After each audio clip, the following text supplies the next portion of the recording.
एक सामाजिक न्याय और समानता के सेनानी डॉक्टर भीमराव अंबेडकर ने भारत में SC, ST, OBC और जनरल जैसी कैटेगरीज बनाने में बहुत ही इम्पोर्टेंट रोल प्ले करा है। उन्होंने भारत की संविधान सभा में पिछड़े वर्गों की इक्वालिटी के लिए लड़ाई लड़ी थी और सामाजिक और आर्थिक विकास में बैकवर्ड समुदाय को हेल्प करने के लिए कैटेगरीज बनाने में भी हेल्प करी थी। क्योंकि बाबा साहेब अम्बेडकर खुद दलित जाति के थे, तो उन्होंने बचपन से ही कास्ट के बेसिस पर डिस्क्रिमिनेशन फेस करा था, जैसे कि उन्हें बस उनकी कास्ट के कारण पढ़ने भी नहीं दिया जाता था और इसलिए वो स्कूल की खिड़की से छुप छुप कर पढ़ाई करा करते थे और फिर वो सिर्फ इस तरह से पढ़ाई करके ही अपनी मेरिट के दम पर फॉरेन पढ़ाई करने के लिए चले गए। वापस आए तो वो भारत की कॉन्स्टिट्यूशन कमेटी के हेड पोस्ट के लिए सबसे क्वालिफाइड पर्सन थे। उनका बचपन देखकर ये बात तो साफ जाहिर है कि वो कास्ट के बेसिस पर डिस्क्रिमिनेशन हटाना और पिछड़े वर्गों में अपने जैसे और टैलेंटेड लोगों को आगे लाना तो जरूर चाहेंगे। अगर उस टाइम के भारत की बात करें तो कास्ट डिस्क्रिमिनेशन इतनी ज्यादा थी कि दलितों को छूना तो पाप माना ही जाता था, लेकिन साथ ही साथ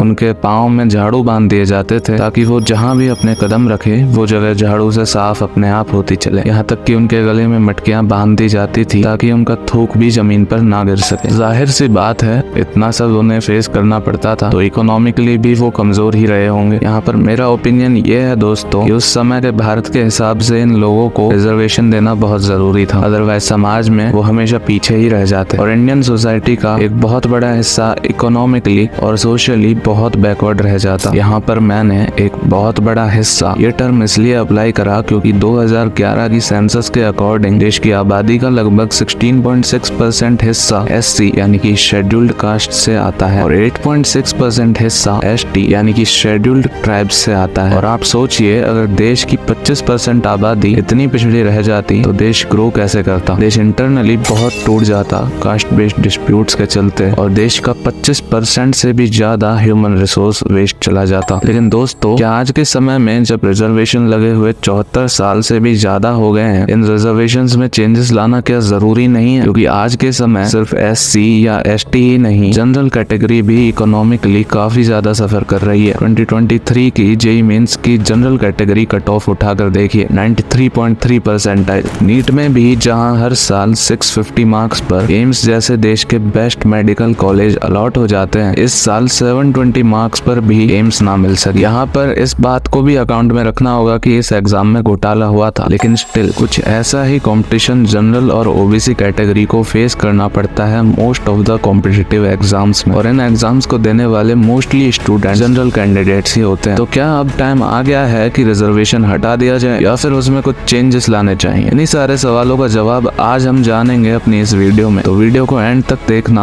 और अगर वीडियो अच्छी लगे तो एक लाइक शेयर सब्सक्राइब जरूर करना। ST यानी कि शेड्यूल्ड ट्राइब्स और SC यानी कि शेड्यूल्ड कास्ट 1931 में ब्रिटिश रूल में पहली बार ब्रिटिश इंडिया के कॉन्स्टिट्यूशन में शामिल की गई थी और 1950 में भारत की आजादी के बाद इंडियन कॉन्स्टिट्यूशन की सभा द्वारा एक बार फिर से इन्हें आइडेंटिफाई करा गया था। अदर बैकवर्ड कास्ट यानी कि OBCs को आजादी के काफी समय बाद 1990 में as a separate category recognise करा गया। असल में दोस्तों 1953 में ही कलेलकर कमीशन द्वारा OBCs का आइडेंटिफिकेशन शुरू हो गया था और 1955 तक ही ये रिपोर्ट सबमिट कर दी गई थी, लेकिन 1961 में सेंट्रल गवर्नमेंट ने इस रिपोर्ट को रिजेक्ट कर दिया, ये कहकर कि बैकवर्ड कास्ट्स को आइडेंटिफाई करने के लिए जो टेस्ट जरूरी थे वो सभी टेस्ट नहीं किए गए थे। इसके बाद 1979 में मंडल कमीशन फॉर्म होता है और अदर बैकवर्ड कास्ट्स के आइडेंटिफिकेशन का प्रोसेस शुरू होता है और 1990 तक आते आते OBCs को रिकॉग्नाइज करा जाता है और उन्हें रिजर्वेशन दी जाती है। 26 जनवरी 1950 जब हमारे देश में कॉन्स्टिट्यूशन लागू हुआ था, इसी दिन से SC और STs को रिजर्वेशन दिया गया था। शुरुआत में रिजर्वेशन सिर्फ 10 सालों के लिए ही प्रपोज करा गया था, लेकिन दोस्तों जब 10 साल बाद भी इन पिछड़े वर्गों की कंडीशंस में कोई सुधार नहीं देखा गया तो इस रिजर्वेशन को आगे और एक्सटेंड कर दिया गया। यहाँ तक कि 1990 तक भी इन लोगों की कंडीशंस में कोई मेजर सुधार नहीं आया था। इसका मेन कारण ये था कि उस समय के सो कॉल्ड अपर कास्ट लोग इन कैटेगरीज के लोगों को आगे बढ़ने ही नहीं दिया करते थे। उनकी बहन बेटियों का रेप करा जाता था और उन्हें इस इन्फॉर्मेशन से भी वंचित रखा गया कि उनके पास रिजर्वेशंस भी हैं। इसका एक main reason lack of education भी था और मोस्टली अपर कास्ट लोग उन्हें एजुकेट होने भी नहीं देते थे। इसी सब के चलते SC और ST कम्युनिटी की कंडीशंस में कोई सिग्निफिकेंट इंप्रूवमेंट नहीं देखा गया। लेकिन फिर धीरे धीरे जब फॉरेन कंपनीज इंडिया में आने लगी तो उसके साथ ही वेस्टर्न कल्चर ने भी यहाँ पकड़ जमाना शुरू कर दी और इस सब से लोग थोड़े ओपन माइंडेड हो गए और अब कास्ट बेस्ड डिस्क्रिमिनेशन थोड़ा ही सही लेकिन कम हो गया और इसी कारण एससी कम्युनिटी के लोग अब रिजर्वेशन का फायदा उठाने लगे, लेकिन स्टिल ये बहुत ही माइनर रेशियो में था। इसके बाद से धीरे धीरे ये ग्रोथ बढ़ने लगी और काफी सिग्निफिकेंट अमाउंट में लोग अब इन रिजर्वेशंस का फायदा उठाने लगे। पर यहाँ आता है कहानी में एक और बड़ा ट्विस्ट। जरा इस रिपोर्ट को देखिए। यह है global multi dimensional poverty index और 2021 की इस रिपोर्ट के अकॉर्डिंग इंडिया में हर 6 में से 5 लोग जो मल्टी डायमेंशनल पॉवर्टी में जी रहे हैं, majority of them are from SC और एसटी कम्युनिटी। और इसका मेन रीजन आज के टाइम में इन्हीं कम्युनिटी से आने वाले लोग हैं। असल में दोस्तों,